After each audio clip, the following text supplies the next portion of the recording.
ശംശയ്ക്ക് സ്തുതിയായിരിക്കട്ടെ. എസെക്കിയേലിന്റെ പുസ്തകം 47-ാം അധ്യായം. ദേവാലയത്തിൽ നിന്ന് നീർച്ചാൽ. പിന്നെ അവൻ എന്നെ ദേവാലയ വാതിൽക്കലേക്ക് തിരികെ കൊണ്ടുവന്നു. അതാ, ദേവാലയ പൂമുഖത്തിന്റെ അടിയിൽ നിന്ന് കിഴക്കോട്ട് വെള്ളം ഒഴുകുന്നു. ദേവാലയത്തിന്റെ ദർശനം കിഴക്കോട്ടാണ്. ദേവാലയ പൂമുഖത്തിന്റെ വലത്തുവശത്ത്, ബലിപീഠത്തിന്റെ തെക്കുവശത്ത് അടിയിൽ നിന്ന് വെള്ളം ഒഴുകിക്കൊണ്ടിരുന്നു. പിന്നെ അവൻ എന്നെ വടക്കേ പടിപ്പുരയിലൂടെ പുറത്തു കൊണ്ടുവരികയും കിഴക്കേ പടിപ്പുരയിലേക്ക് പുറത്തുകൂടെ നയിക്കുകയും ചെയ്തു. വെള്ളം തെക്കുവശത്തുകൂടെ ഒഴുകിയിരുന്നു. കയ്യിൽ ചരടുമായി അവൻ കിഴക്കോട്ട് നടന്ന് 1000 മുഴം അളന്നു. എന്നിട്ട് വെള്ളത്തിലൂടെ എന്നെ നയിച്ചു. അവിടെ കണ്ണങ്കാൽ വരെ വെള്ളമുണ്ടായിരുന്നു. പിന്നെയും അവൻ നയിച്ചു, മുഴം അളന്ന് എന്നെ വെള്ളത്തിലൂടെ നയിച്ചു. അവിടെ മുട്ടോളം വെള്ളമുണ്ടായിരുന്നു. വീണ്ടും അവൻ 1000 മുഴം അളന്ന് എന്നെ വെള്ളത്തിലൂടെ നയിച്ചു. അവിടെ അരയ്ക്കൊപ്പം വെള്ളമുണ്ടായിരുന്നു. പിന്നെയും അവൻ 1000 മുഴം അളന്നു. എനിക്ക് കടന്നു പോകാൻ പറ്റാത്ത ഒരു നദിയായിരുന്നു അത്. വെള്ളം അത്രയ്ക്ക് ഉയർന്നിരുന്നു. നീന്താൻ വേണ്ടുന്ന ആഴമുണ്ടായിരുന്നു അതിന്. നടന്ന് അക്കരെ പറ്റാൻ വയ്യാത്ത ഒരു നദി. അവൻ എന്നോട് ചോദിച്ചു, മനുഷ്യപുത്ര, നീ ഇത് കണ്ടോ? പിന്നെ അവൻ എന്നെ നദീതീരത്തൂടെ തിരിച്ചു കൊണ്ടുവന്നു. ഞാൻ തിരിച്ചു പോന്നപ്പോൾ നദിയുടെ ഇരുകരയിലും വളരെയധികം വൃക്ഷങ്ങൾ കണ്ടു.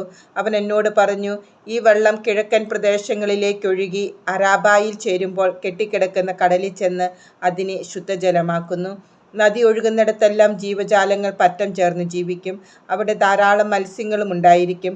കാരണം കടലിലെ വെള്ളം ശുദ്ധീകരിക്കുന്നതിനാണ് നദി അങ്ങോട്ടൊഴുകുന്നത്. അങ്ങനെ നദി ഒഴുകുന്നിടത്തെല്ലാം ജീവൻ നിറഞ്ഞു നിൽക്കും. മീൻപിടുത്തക്കാർ ആ കടൽക്കരെ നിൽക്കും. എൻഗേദി മുതൽ എഗ്ലായിം വരെ വല വീശാൻ പറ്റിയ സ്ഥലമാണ്. അവിടെ മഹാസമുദ്രത്തിലെ പോലെ വിവിധതരം മത്സ്യങ്ങളുണ്ടായിരിക്കും. എന്നാൽ നദിയുടെ സമീപത്തുള്ള ചേറ്റുനിലങ്ങളും ചതുപ്പ് നിലങ്ങളും ശുദ്ധമാക്കപ്പെടുകയില്ല. ഉപ്പിനു വേണ്ടി അവ മാറ്റിവെച്ചിരിക്കുന്നു. നദിയുടെ ഇരുകരകളിലും എല്ലാത്തരം ഫലവൃക്ഷങ്ങളും വളരും. അവയുടെ ഇലകൾ വാടിക്കൊഴിയുകയോ അവ ഫലം നൽകാതിരിക്കുകയോ ഇല്ല.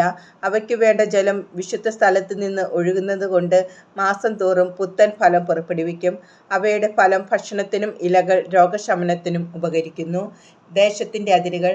ദൈവമായ കർത്താവ് അരുളിച്ചെയ്തു, ഇസ്രായേലിന്റെ 12 ഗോത്രങ്ങൾക്കിടയിൽ നീ ദേശം വിഭജിക്കുന്നത് ഇപ്രകാരമായിരിക്കണം. ജോസഫിന് 2 പങ്കുണ്ടായിരിക്കണം. നിങ്ങൾ അത് തുല്യമായി വേണം ഭാഗിക്കാൻ. ഈ ദേശം നിങ്ങളുടെ പിതാക്കന്മാർക്ക് കൊടുക്കുമെന്ന് ഞാൻ ശപഥം ചെയ്തു. പൈതൃകാവകാശമായി നിങ്ങൾക്കിത് ലഭിക്കും. ദേശത്തിന്റെ അതിർത്തി ഇതായിരിക്കണം. വടക്കോട്ട് മഹാസമുദ്രം മുതൽ ഹെത്ലോൻ വഴി ഹമാത്തിന്റെ അതിർത്തി വരെ. അവിടെ നിന്ന് സേദാദ്, ബറോത്ത, ദമാസ്കസിന്റെയും ഹമാത്തിന്റെയും ഇടയ്ക്കുള്ള അതിർത്തിയിൽ സ്ഥിതി ചെയ്യുന്ന സിബ്രായിം, ഹൗറാന്റെ അതിർത്തിയിലുള്ള ഹാസർ ഹത്തിക്കോൻ എന്നിവ വരെയും. അങ്ങനെ വടക്കേ അതിർത്തി സമുദ്രം മുതൽ ദമാസ്കസിന്റെ വടക്കേ അതിർത്തിയിലുള്ള ഹസാർ എനോൻ വരെയും അതിന് വടക്കുള്ള ഹമാത്തിന്റെ അതിർത്തി വരെയും. ഇതാണ് വടക്കേ അതിര്. കിഴക്കേ അതിർത്തി ദമാസ്കസിന്റെയും ഹൗറാന്റെയും ഇടയ്ക്കുള്ള ഹസാർ എനോൻ മുതൽ ഇസ്രായേൽ ദേശത്തിനും ഗിലെയാദിനും ഇടയ്ക്ക് ജോർദാൻ വഴി കിഴക്കേ കടലും താമാറും വരെയും. ഇതായിരിക്കും കിഴക്കേ അതിര്. തെക്കേ അതിർത്തി താമാർ മുതൽ മെരീബാത്ത് കാദേശിലെ ജലാശയം വരെയും അവിടെ നിന്ന് ഈജിപ്ത് തോട് വഴി മഹാസമുദ്രം വരെയും. ഇതായിരിക്കും തെക്കേ അതിർത്തി. ഹമാത്തിന്റെ കവാടത്തിന് നേരെ വരെ മഹാസമുദ്രമായിരിക്കണം പടിഞ്ഞാറേ അതിർത്തി. അങ്ങനെ ഇസ്രായേൽ ഗോത്രങ്ങൾക്ക് അനുസൃതമായി നിങ്ങൾ ഈ ദേശം വിഭജിച്ചെടുക്കണം.